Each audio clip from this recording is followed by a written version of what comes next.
All right, welcome back, and we are going to be discussing the defining events between 1763 and 1776 that will lead these colonies to independence from Britain and the formation of the United States.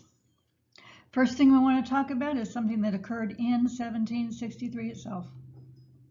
As we noted, the British are going to gain a great deal of territory from France at the end of the French and Indian War.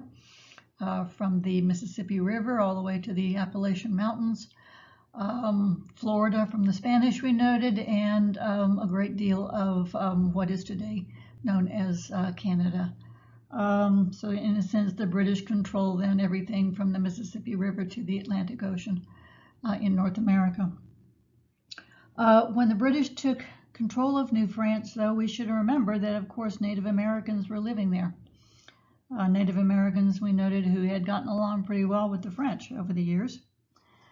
And one of the ways that the French had always maintained those good relations was to hold annual ceremonies where gifts were exchanged between the French and the natives. But as soon as the British gained control of the territory between the Mississippi and the Appalachians, one of the first things the British announced, in a sense, was that they don't do that kind of thing.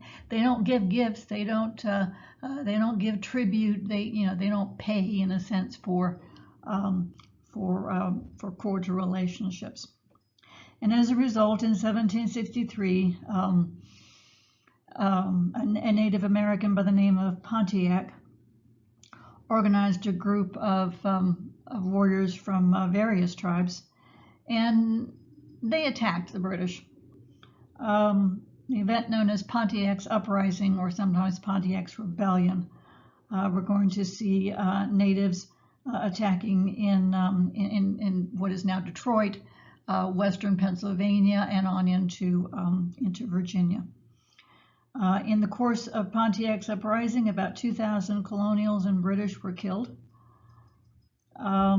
And as a result of those attacks, the British decided to restore the practice of gift giving to the natives. Now, they also decided at the same time that perhaps the Native Americans needed a bit of a cooling off period, a kind of a break from having to deal with these colonists moving into their territories. And so in October of 1763, Britain told the colonists if they could not settle west of the Appalachian Mountains, all right, see here, they could not settle west of the Appalachians for a period of about 10 years. This is called the Proclamation of 1763. Now, this is interesting to note, the differences in the way that the colonists looked at this and the British. The British see the Proclamation of 63 as a way to protect the colonies by refusing by telling them not to move west of the Appalachian Mountains where the native uprisings had occurred. The British see this as protecting the colonists, protecting them from possible native attack. The colonists, on the other hand, they see this as oppression. They see this as Britain interfering with American colonial expansion. How dare they tell us where we can and cannot live? How dare they tell us we can't move into those Western territories that are British territories, after all? And this is one really early and interesting example of the differences in how the British and the colonists are beginning to see the world. And it's these disagreements that become more and more numerous as we go on to 1776 that help to explain the American decision for independence. Now, we should note that the limit on colonists moving west of the Appalachians would only last for about 10 years. But even so, we're going to see in the Declaration of Independence in 1776 that this is one thing that the Americans cited as one of the reasons why they felt they needed to separate from Britain. That Britain, the British government was denying them the right to expand and to move.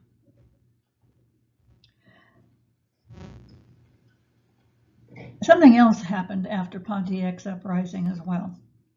British commanders who were in the colonies at the end of the French and Indian War believed that there needed to be a stronger British military presence in North America, again, to essentially protect colonists from native uprisings. So they asked Parliament to send a permanent British military force into North America. Those soldiers would be stationed primarily around the Great Lakes region, which is where Pontiac's rebellion had begun. And Parliament agreed to this move. Parliament is going to respond by sending 10,000 British troops to North America. Now, again, those troops aren't in the 13 colonies. Again, they're up there around the Great Lakes. But nevertheless, the American colonists in our 13 colonies are not too happy about this. First of all, they don't like the idea of a permanent military, standing armies. The idea that a nation would keep a permanent army employed, trained, that seemed to many to be an encouragement for nations to go to war quicker.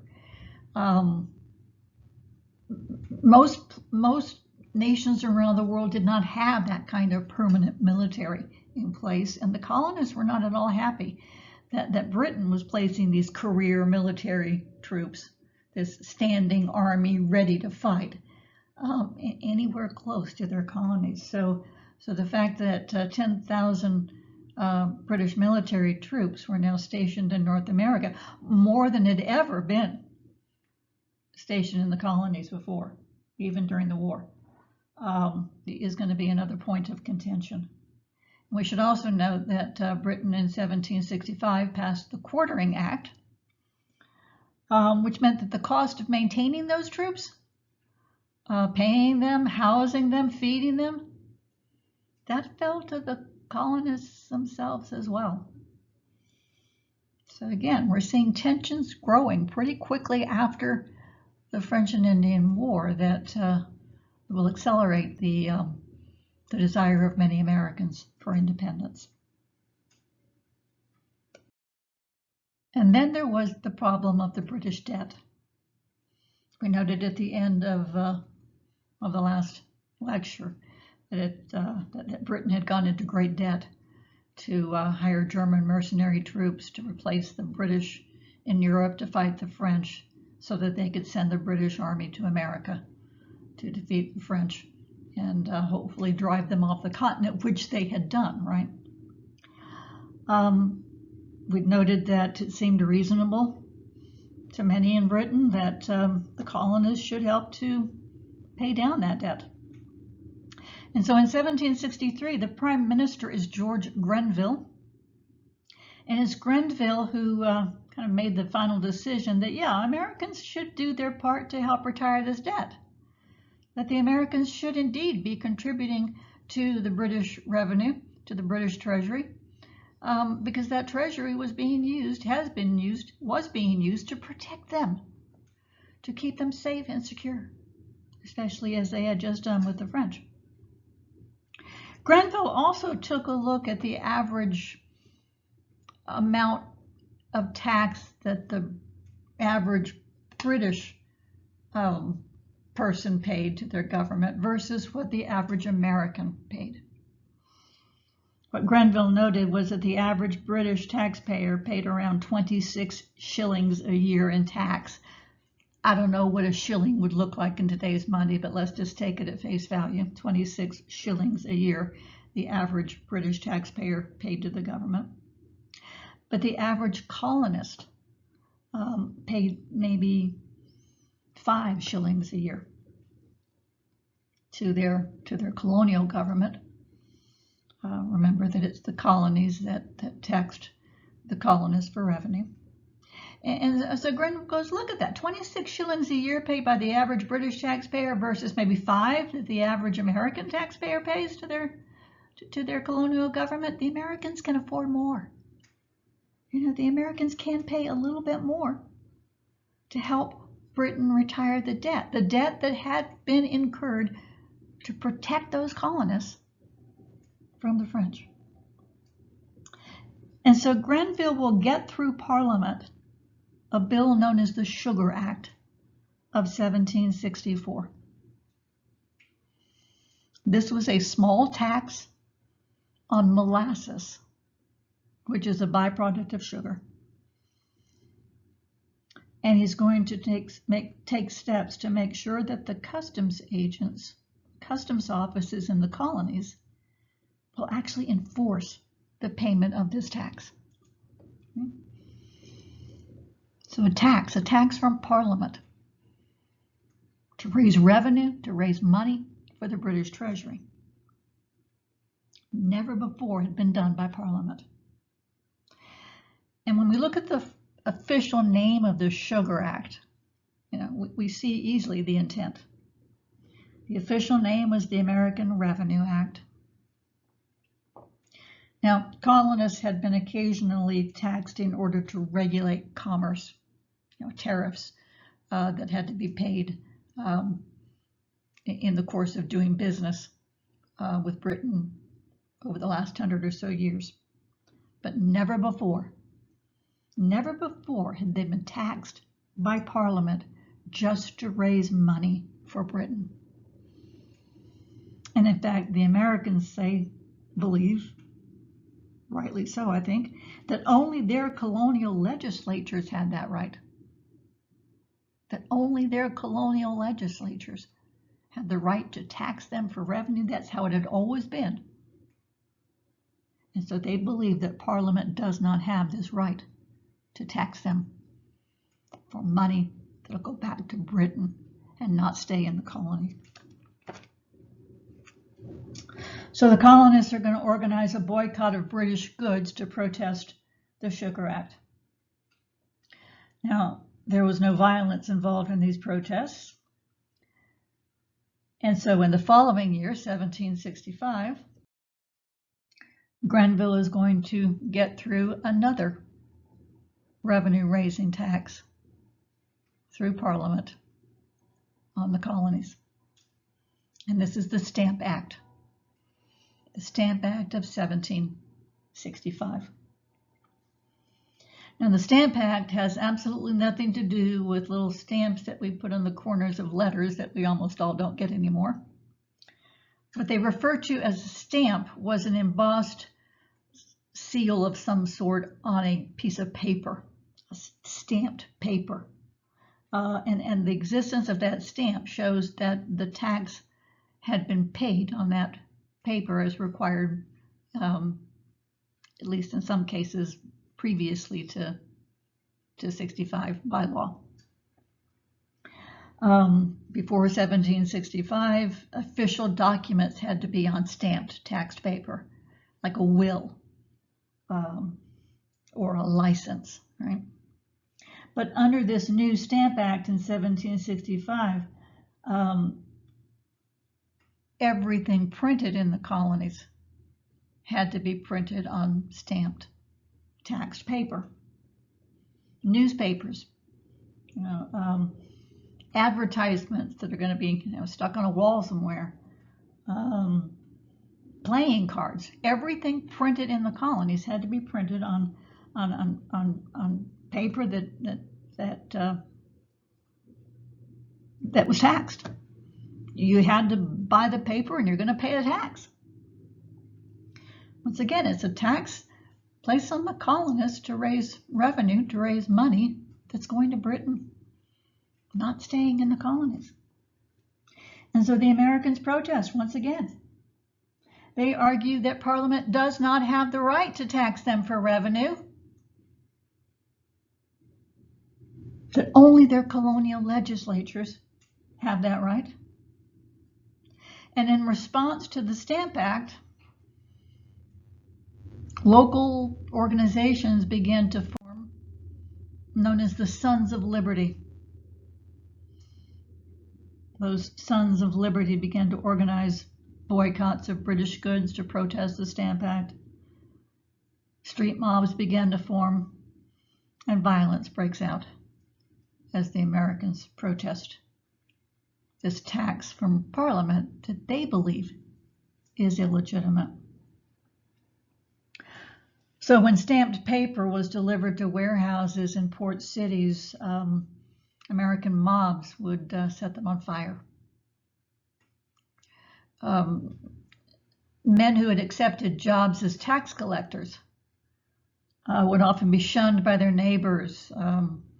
They might be hung in effigy. And often they were physically attacked. One of the most famous ways of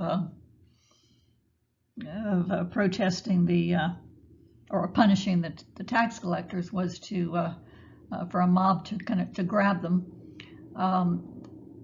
cover them in tar and feathers, right, and parade them through the streets.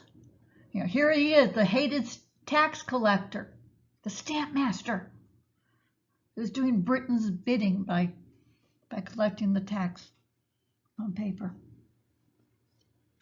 We have several instances of government officials, British government officials, being run out of town, having their property stolen, in some cases their homes looted and burned. So in response to the violent protests going on in colonial America, Parliament in 1766 repealed the Stamp Act. They took it back, right? Okay, no longer in effect. They even repealed the Sugar Act.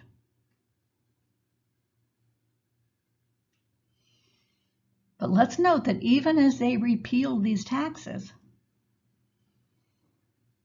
they were not totally giving in to the American protesters.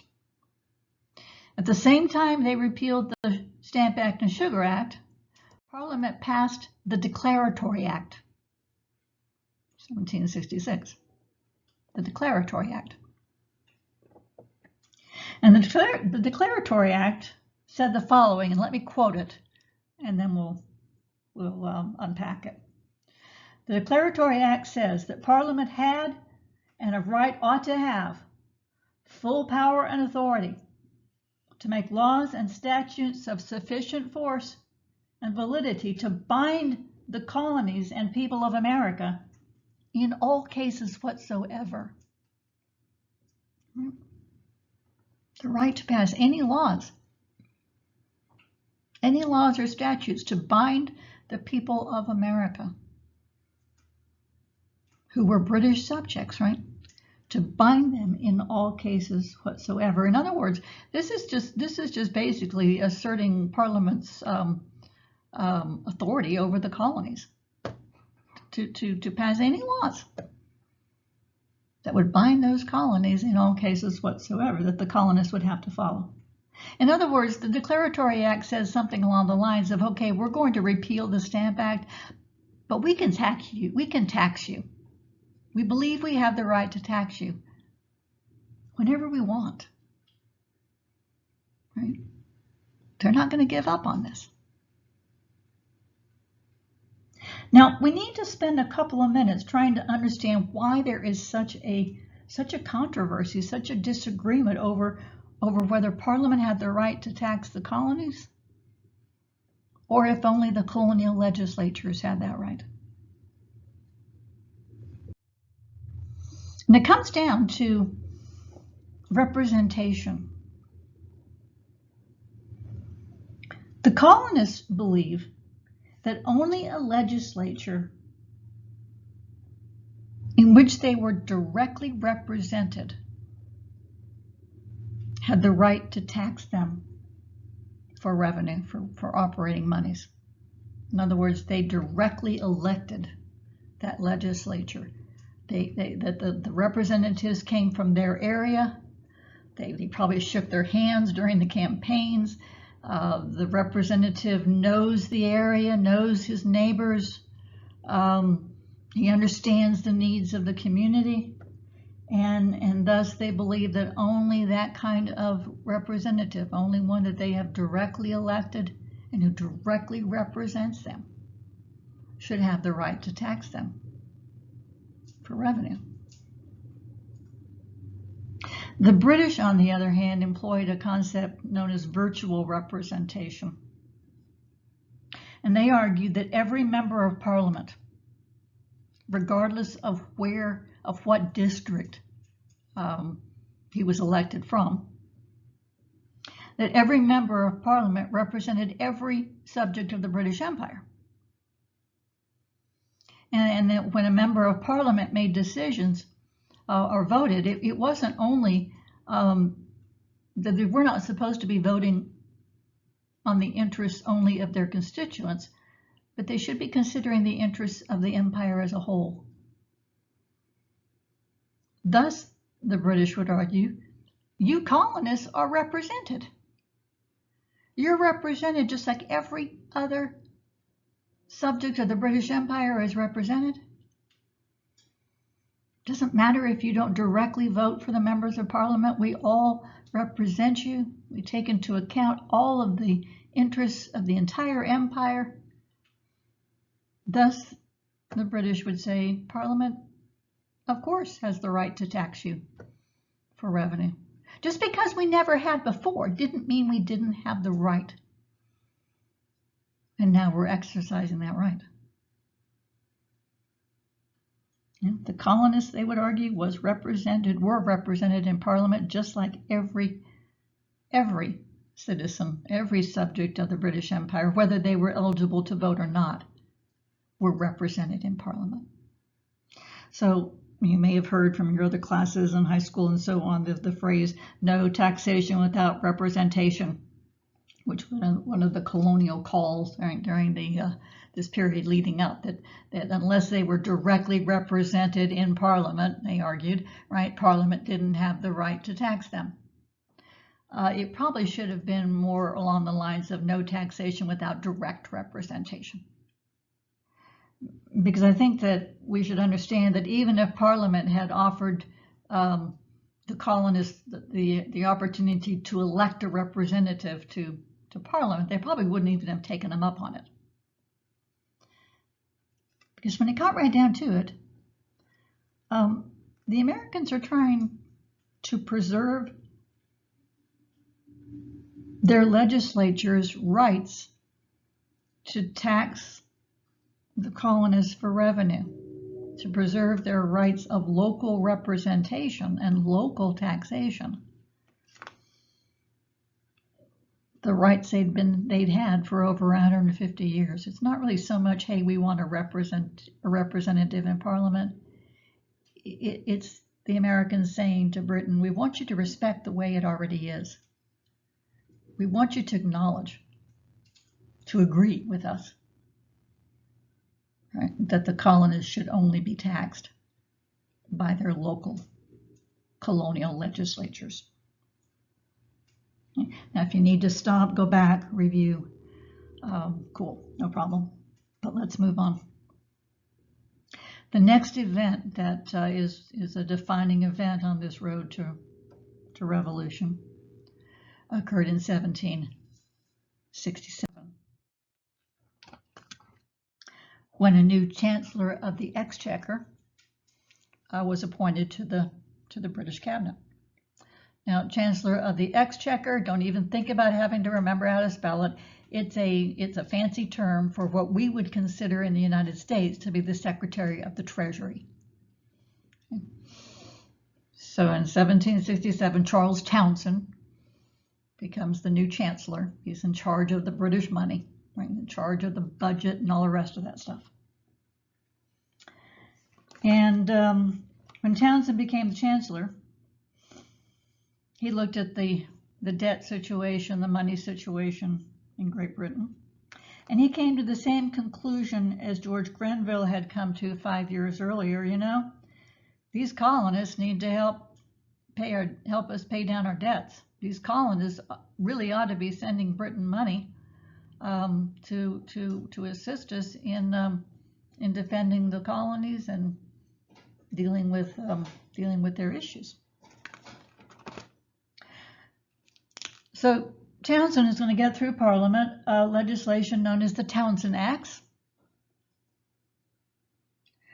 which will place a new tax on all paint, glass, lead, paper, and tea that was imported into the colonies. Townshend Acts, a new tax on paint, glass, lead, paper, and tea imported from Britain into the colonies. And of course the Americans protest, right? The Americans will say, Parliament, you do not have the right to tax us for revenue, only our colonial legislatures do.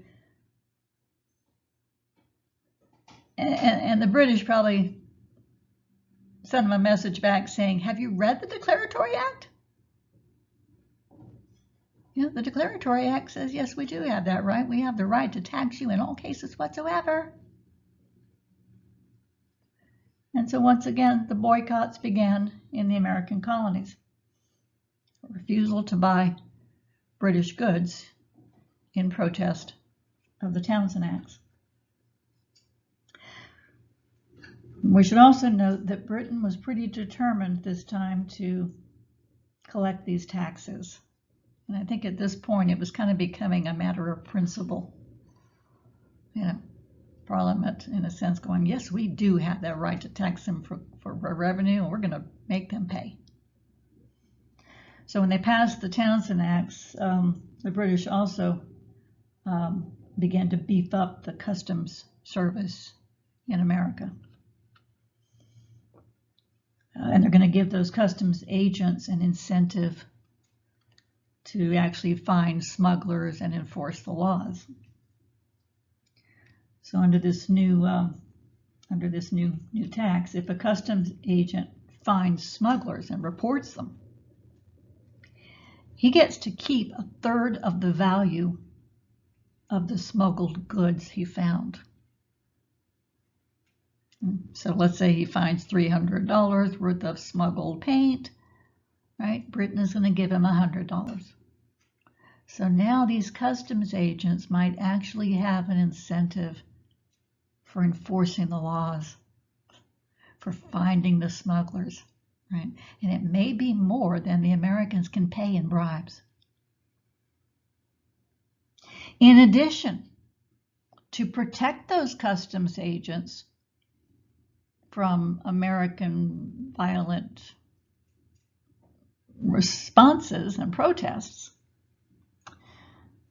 Parliament also made the decision to move some of those British troops out of the Great Lakes region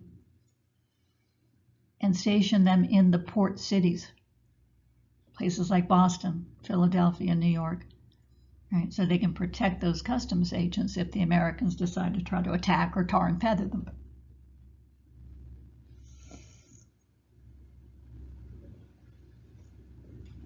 As I said, I think Britain's getting pretty serious here.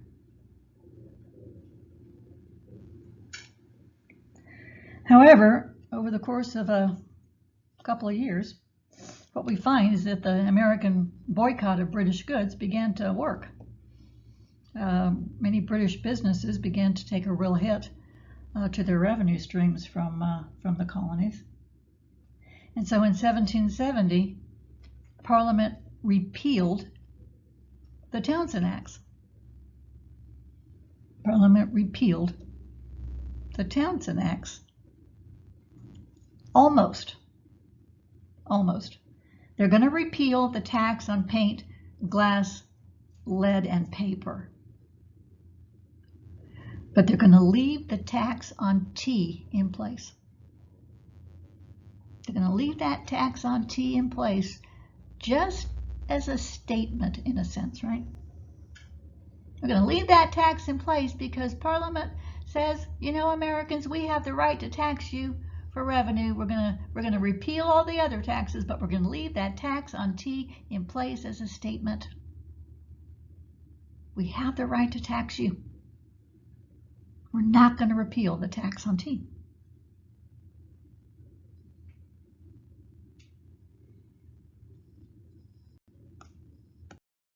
And on the same day that Parliament repealed the Townshend Acts, except for the tax on tea, an incident will occur in Boston that will illustrate just how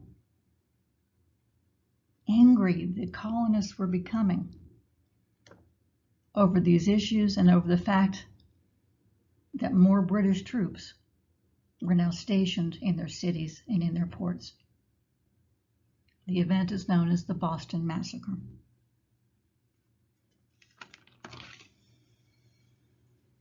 It was March the 5th, 1770. In London, right, Parliament is repealing the Townshend Acts, except for the tax on tea. In Boston, it's a cold, snowy, icy, cruddy day. And because the weather is so bad, a lot of men who normally worked in outdoor jobs were off for the day. It's kind of a snow day, right? And so we begin to see some of these American colonists roaming around Boston, looking for something to do, something to occupy the time.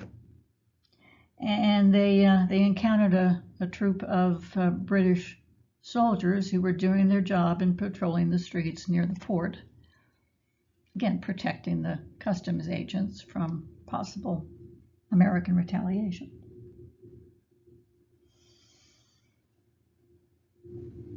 The Americans began to attack the British soldiers. They threw snowballs at them. They put ice in the middle of the snowballs so they'd hurt real bad. They began to taunt them, insult them. Hey, you big British soldier, you got your guns, go ahead, fire, I dare ya. And some of the British soldiers did.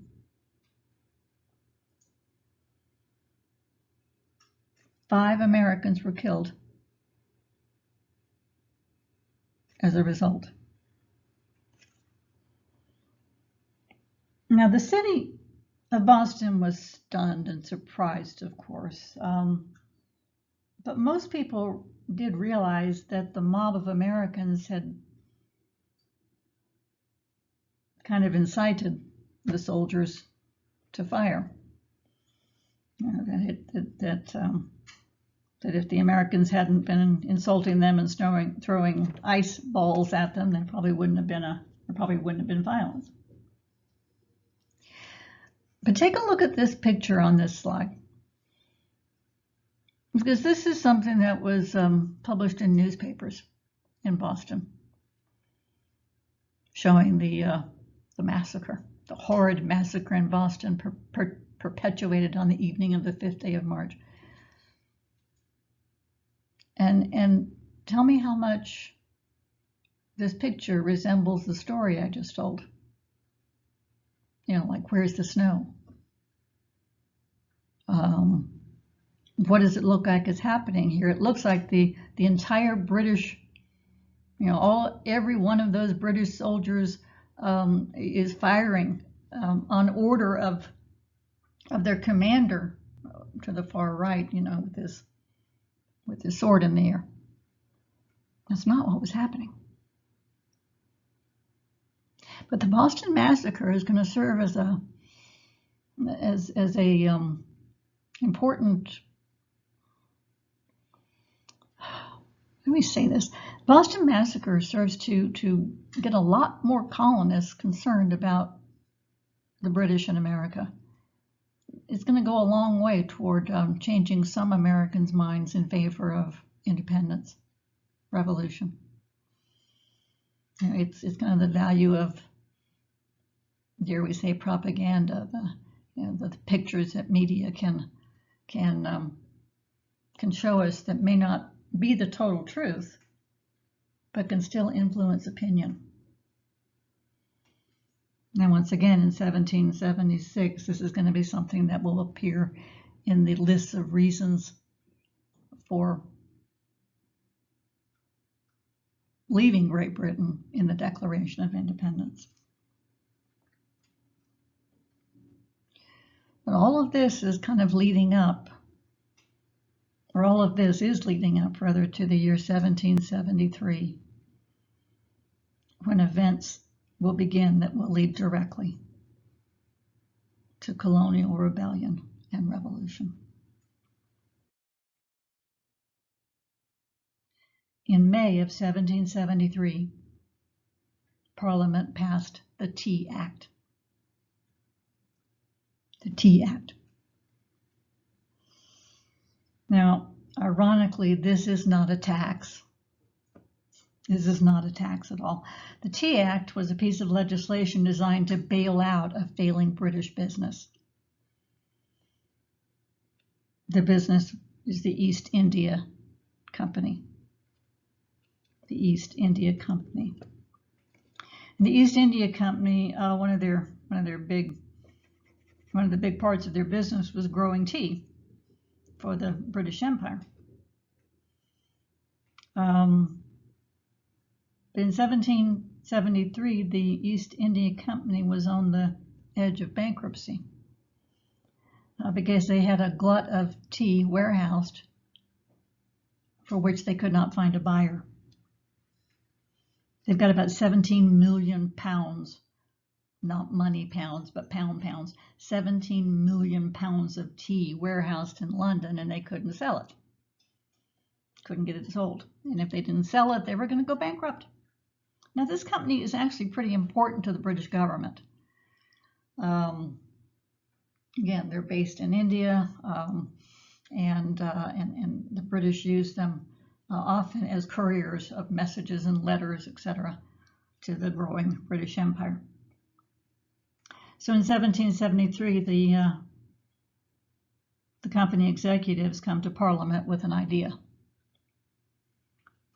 We've got all this tea we need to sell, they said. Would Parliament allow us to sell the tea directly to the colonists right off the boat, without going through a middleman, without selling it first to an American business who will then sell it at a retail price? If we can just bring that tea right up to the docks and sell it off the boat, this will guarantee that the price of this tea is lower than they could have possibly bought it in a store. We'll be able to sell our tea, and we'll be able to pay our debts. The company won't go bankrupt. And the East India Company also asked Parliament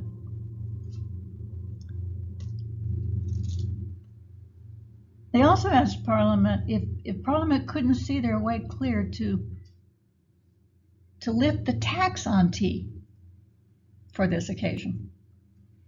If we can take that tea right up to the docks and sell it to the Americans without the tax left over from the Townshend Acts, remember? Without that tax, the Americans will love it. They'll be able to buy that tea. We'll be able to sell it at a low price. We get out of financial trouble, and the colonists get cheap tea. Now, Parliament will give them permission to sell their tea directly to the colonists off the boat, but they refused to lift the tax on tea. No, Parliament says we've got to leave that tax on tea in place. We have to assert our authority to tax the colonists. We simply can't see our way clear to lifting that tax. But nevertheless, yes, you can sell your tea directly to the colonists, bypassing colonial merchants. But the Americans, colonists, would have none of it. That tea may be cheap, they said, but it's still taxed. And if we buy that tea and pay that tax, we are recognizing Parliament's right to tax us. We refuse to do that. We don't care how cheap that tea is. We're not going to buy it. Besides, who is Parliament to tell us where we should buy our tea? Huh? And they're leaving our merchants out of this deal. You know, if we go along with this, maybe Parliament will just send everything over to be directly sold off the boats, and our colonial business people will end up having to declare bankruptcy. How are they going to make a living?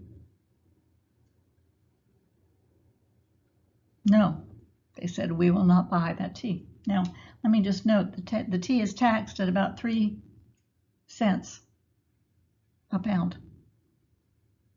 So it's not the cost so much that we're talking about here, it's the principle.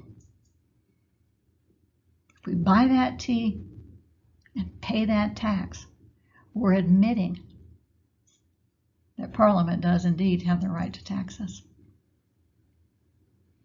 And you got to know that the Americans are going to protest the Tea Act. Angry crowds would meet the shipment of tea. Angry crowds would meet the boats, the ships carrying tea, whenever they tried to land. In one port in Maryland, the tea ship was burned by Americans in protest. In New York and in Philadelphia, the authorities wouldn't even let the ships dock for fear that there'd be rioting. But it was in Boston. It was in Boston that a protest took place that will lead directly to revolution. It is known, of course, as the Boston Tea Party. December 16th, 1773. A group of members of the Sons of Liberty organization in Boston, some of them dressed as Native Americans, went on board the East India Company ships late at night, in the wee hours of the morning. Right? And they're going to start dumping the tea overboard into Boston Harbor. They dumped 360 chests of tea into the water, which represented about 10,000 pounds, monetary pounds, worth of tea. Now, again, this picture was drawn about 60, 70 years after the actual event. But again, look at the image that even in the 1800s, they're still trying to portray of the Boston Tea Party. Like I said, it was the dead of night. There weren't crowds on the docks cheering them on. There wasn't anybody there. It was deadly quiet as these protesters simply dropped chest after chest of tea into the water. But as soon as word got back to London about what had happened in Boston, the Prime Minister, Lord North, was livid. A public display of defiance against Britain has occurred in Boston. Parliament and the Prime Minister are determined to punish the Americans for this.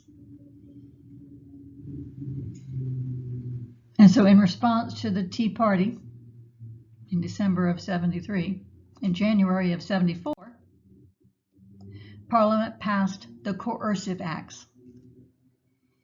The Coercive Acts, which the Americans called the Intolerable Acts. We cannot tolerate what Britain is doing. So let me list these coercive, intolerable acts. Number 1, the port of Boston was closed until the city paid for all of that tea. Second, town meetings throughout the colony of Massachusetts were shut down.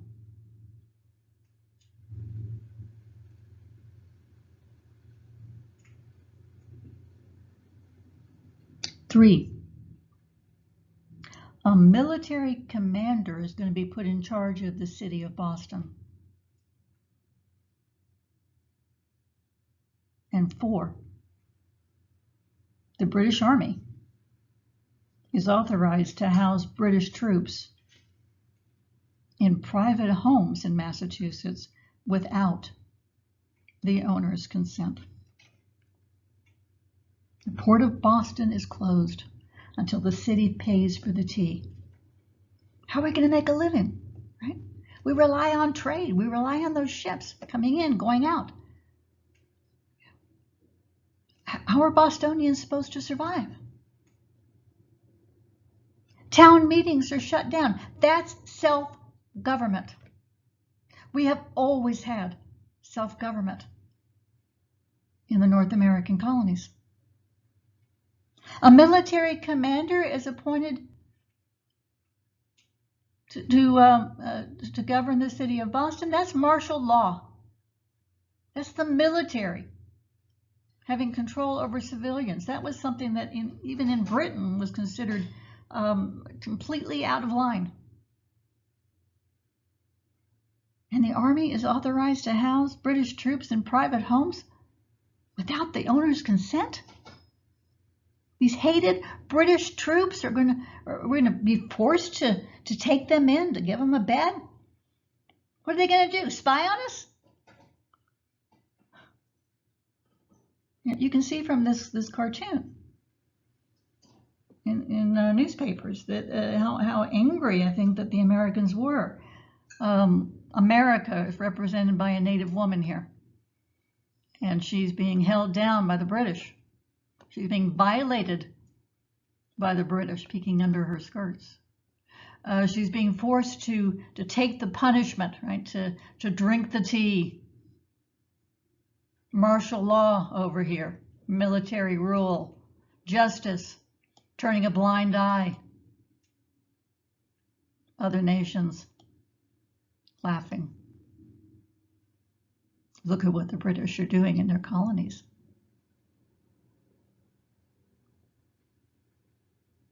Parliament now seems to be threatening liberty all over.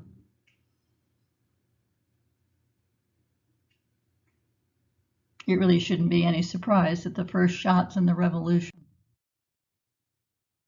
will be fired the following year. Fighting breaks out in 1775 in Massachusetts. The revolution began.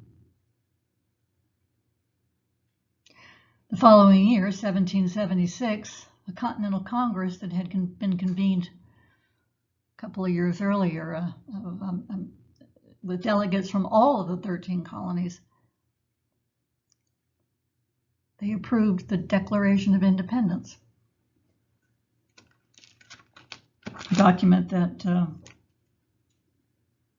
declared the independence of this nation called the United States of America and explained their reasons why.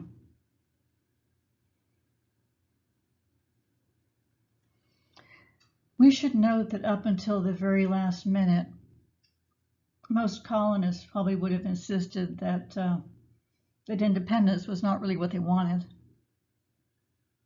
They were really just trying to preserve their rights as Englishmen.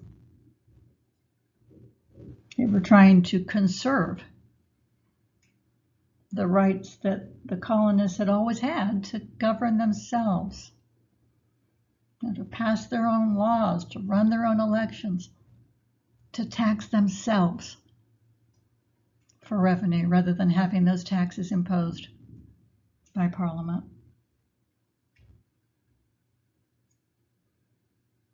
But as a result of this attempt to preserve their rights, something very radical happened instead. They created a brand new nation. They, in effect, invented a nation on paper, the United States of America. And if you've never read the Declaration of Independence, I urge you to do so. I'm not assigning it. I'm not asking you to journal on it. But if you've never read it, it's worth a read. The first two paragraphs set forth a basic political philosophy, which we as Americans must continue to strive for. Much of the Declaration is an explanation, in a sense, to the world as to why the colonists are breaking away from Britain. There's a long list of statements outlining the abuses that they believed that Britain, the King, and Parliament had inflicted upon them. And the last paragraph, again, is the declaration, as it were, that these united colonies are and of right ought to be free and independent states, and have the full power to do the things that independent states may do: levy war, conclude peace, contract alliances, establish commerce, and do all the other things which independent states have the right to do. So we're going to end it here. Our first exam will be next week, beginning the 28th of September. It will cover information from folders 2, 3, 4, and 5. Folder 1 was just introductory information, you remember, about the syllabus. I'm not going to test you over that. As you start to study, focus on the lecture or the topic outlines. They double as a study guide. Those are the things I'm going to test you over. If you have any questions, email me. I'll be happy to answer anything about any material that we've gone over. Again, if you want to set up a conference to talk live, we can arrange for that to happen again.